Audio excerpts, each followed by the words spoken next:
Vice President Constantino Chiwenga warns against betraying liberation principles after he advised young people in Zimbabwe. Kusangana kwatinoita hapa pa channel yenyu Magaba News, where we give you the trending news which is happening in Zimbabwe. If you are new here, kindly support us nekubaya button rakandi subscribe nekutena notification bell kuitira patoposta nawo dzakaita sedzatauya tikabata unova uri wekutanga kusangana nenews dzatinenge taisa. Vice President General retired Constantino Chiwenga vanga vari at the Kangai residence in Glen Forest to pay his condolence following the death of Mrs. Miriam Kangai, the widow of late national hero comrade Kumbirai Kangai. Whereas Zimbabwe VP Chiwenga vakaenda kunobata maoko kunova rigamba ranga rigamba renyika, mukadzi wegamba renyika akafa.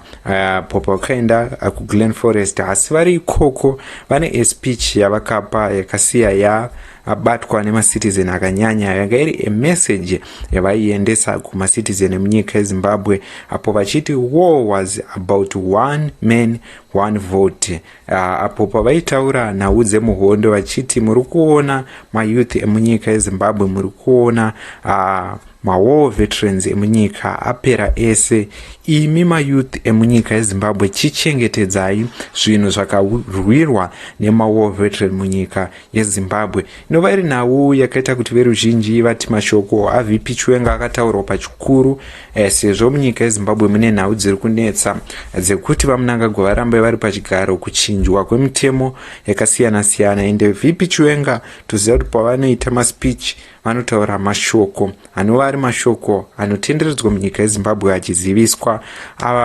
Mamanzi apfuura VP Chiwenga vakamutaura nhau yezvigananda izvo zvavakapa example vachiti zviri kudya upfumi zvichiita ubvanzu vachiti ivo havasi kuda kuti munyika yeZimbabwe kuitwe ubvanzu kudya kwemhumo, vachiti munhu wese anofanira kuguta, munhu wese anofanira kugara patebo yekudya upfumi hwenyika yeZimbabwe. So apa vakapa example vachipa kumacitizen emunyika yeZimbabwe vachiti chengetedzai zvinhu zvese, kodzero dzenyu dzemunyika yeZimbabwe, sezvo tiri kuona kuti munyika yeZimbabwe muri kuitika nhau dzekuapikiswa kwekuda kuchinjwa kwebumbiro remutemo renyika yeZimbabwe. So according to news, Vice President Constantino Chiwenga has reignited a debate over Zimbabwe's political direction after declaring that the liberation struggle was fundamentally a fight for one man, one vote, and the return of the land to its rightful owners, urging young people to defend these values as a war veterans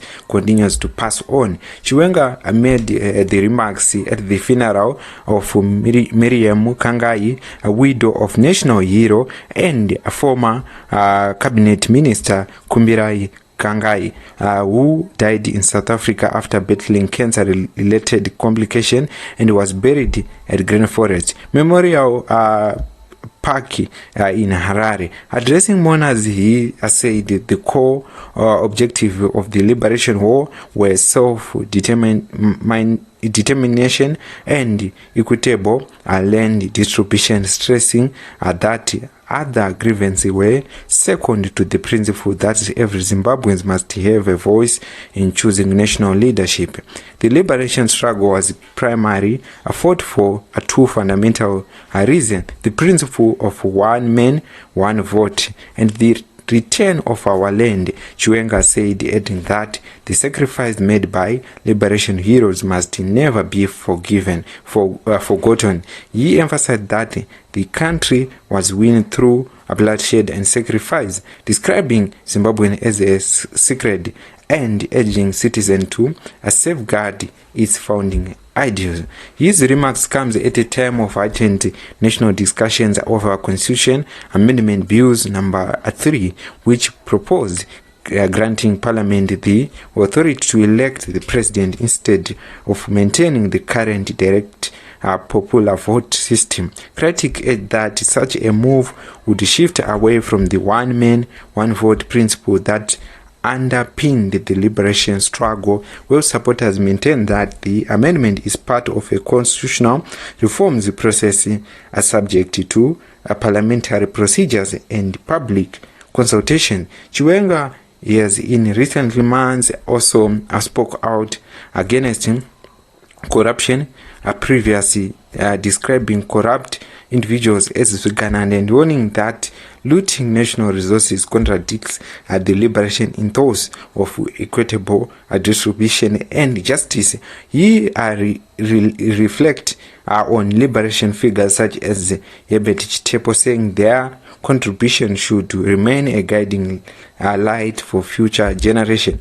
Concluding his addressing, Chiwenga expressed optimism that Zimbabwe can still achieve its national aspiration if unity, accountability, and respect for democratic principles are upheld as debate over constitutional reforms continues across the political landscape. So mashoko a VP Chiwenga angari mashoko ekuti macitizen musasiye bumbiro remutemo richitsarwa neZANU-PF richibiwa neZANU-PF yava mnangagwa. Ende tiri kuona kuti nawidzi VP Chiwenga kubva pakatanga nhau dzekupushwa kweconstitution pachipiwa 90 days kuma parliament kuti vaite maconsultation kuma community ane masupporters avo, atakaona kuti ZANU-PF haisi kupa VP Chiwenga kana mukana wekuti VP Chiwenga amire achipa maspeech pamusangano yeZANU-PF kana pama-event eZANU-PF. Vanozviziva kuti VP Chiwenga akapiwa mukana anotaura akanangana nezvese zvigananda, akanangana nezviri kuchinjwa pamutemo. So tiri kuona kuti VP Chiwenga pavakaenda kunamoko vakadura mashoko avo asi vakamadura pachikuru. Ndidzo news dzataiva tikabata pano paYouTube channel yenyu yeMagaba News, where we give you the trending news which is happening in Zimbabwe. If you are new here, kindly support us nekubutton rakanzi subscribe.